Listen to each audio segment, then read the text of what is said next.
5,000. Joseph Ginoo Romualdez, oy. Nangawa ka naman sana sa amin.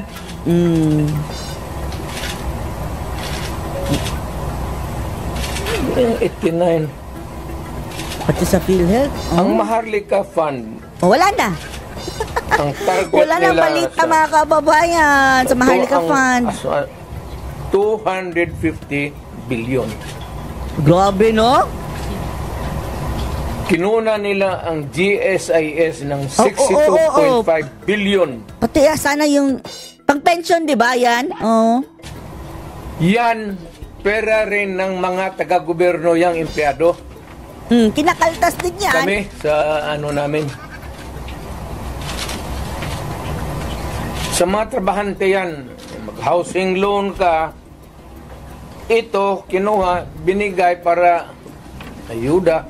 Ayuda. Ang mga membro nito, Yan na ang nirereklamo ng mga taong bayan dahil nagtatrabaho sila mga kababayan, kinakaltasan ng tax, nagkakandahirap sa trabaho, sa pilitang kinakaltasan ng napakalaking tax para iayuda sa mga taong walang trabaho. Mio. At worst pa, pati pa yung hindi talaga mahirap na mayroon talagang trabaho, inayudahan, hindi na kailangan. hindi na magkaloon, enrollment ng mga bata, mahirapan sila nito kasi magkakaroon ito ng anomaly sa flow ng ano.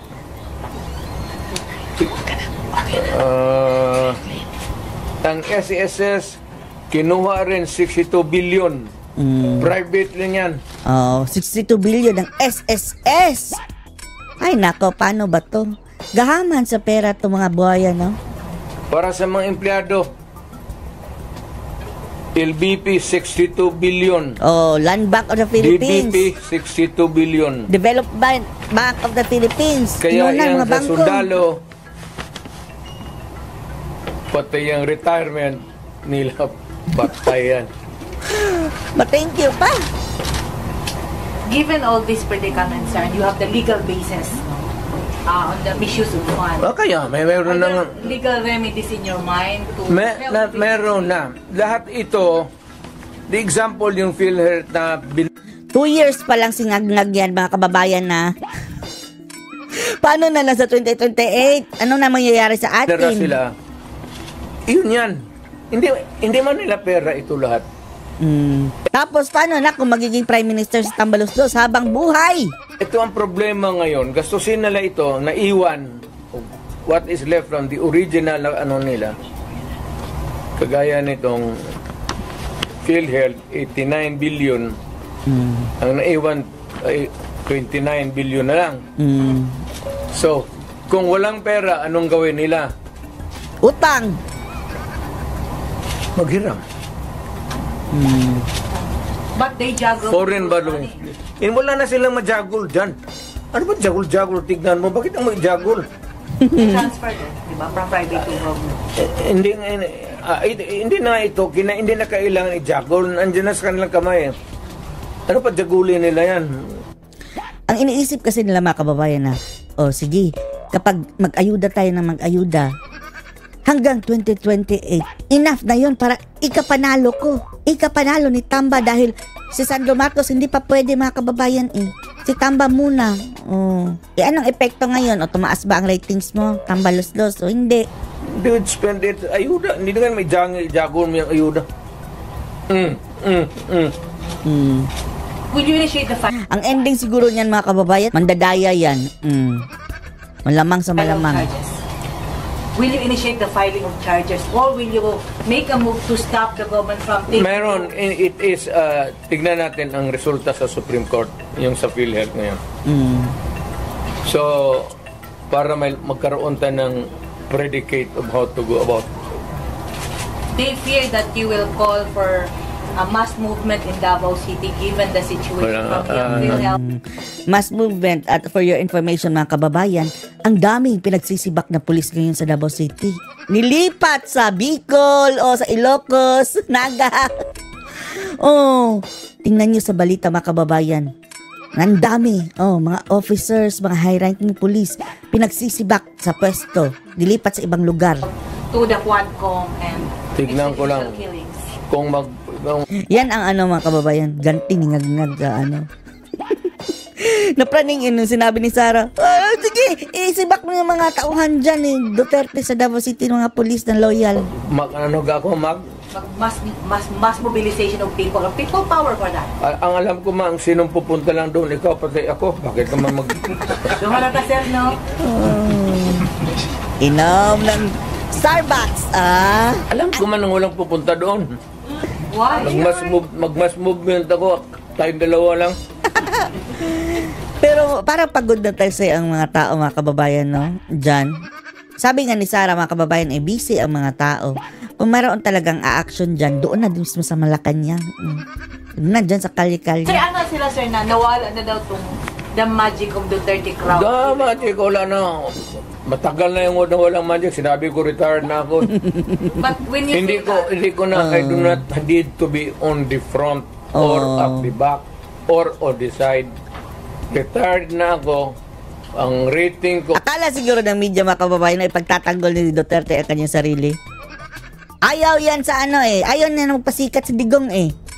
Wala na Duterte magic. Correct. Wala na akong magic. Media, ano? Baski ilagay mo ako dyan sa 1 to 10. Mamili ka. 2, 3, 4, 5, 9. Wala na ako. Ano bang Duterte magic mo? Ano? Pero hindi po nawala, mga kababayan, promise. Namimiss nga si dating Pangulong Digong. Ikaw lang. Ito, media lang ang nagsabing wala ng Duterte magic at mga ngag-ngag, mga kababayan, na nagpa-survey pa, na mas marami daw ang pro-market. Wala na ako. It's only your word that can compel people to come together and raise the common voice of istorya lang yan, media. Kaya ganun. Ganun mang ginawa ko noon. Wala man lagi. So when you say that, it's the other way around, no? The history of the Duterte leadership in Davao says, pag sinabi mo yan, iba yung nangyayari. Pag sinabi mong wala. Wala na. Ang tao, hindi na nakikinig sa akin yan. Pero ngayon, mga kababayan, mahirap kasi mag-gather dahil ang prerequisite niyan, mga kababayan, para makapag-gather ka ng maraming tao, kakampi mo media. Kalaban ni Digong ang media ngayon ng mga Duterte. Kakampi ng mga ngag-ngag, mga kababayan. So, media blackout. Kung mayroon mga gather-gather dyan, hindi yan papansinin ng media. Pero, tandaan nyo, yung mga nakaraang mga gather-gather, mga kababayan, yung media, halos andun nga nakatira sa lansangan. Laging kinakover. So, ang mga tao, sige, punta tayo. Kaya ngayon, mahirap makagather. Hanggang sa isip na lang natin, mga kababayan, dahil minsan gusto din natin, pero may trabaho ako. Ang hirap nga pumunta ng palengke. Doon pa sa rally. Ang layo pa. Diba? Kasi wala na akong power, matanda na ako.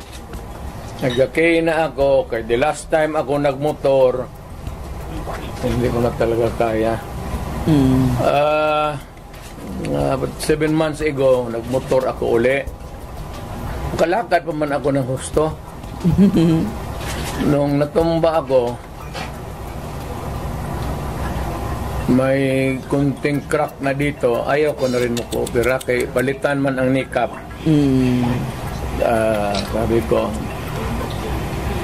pagkatapos sabi ko, Dok, mag-cane pa rin ako. Mag-cane ka. Ayaw na lang ko operahin. Mag-cane na lang ko. Sugar cane na lang taan Natumba ako mga 7 months ago. Kaya ako, okay pa man sana ako. Tatawa, hindi pa ako hindi ako inutil. Depresya lang ang kanyang paa, mga kababayan. Kaya nga nagmotor ako ng magaan. Yung 600 lang, 800 kasi yung 1,000, 1,100.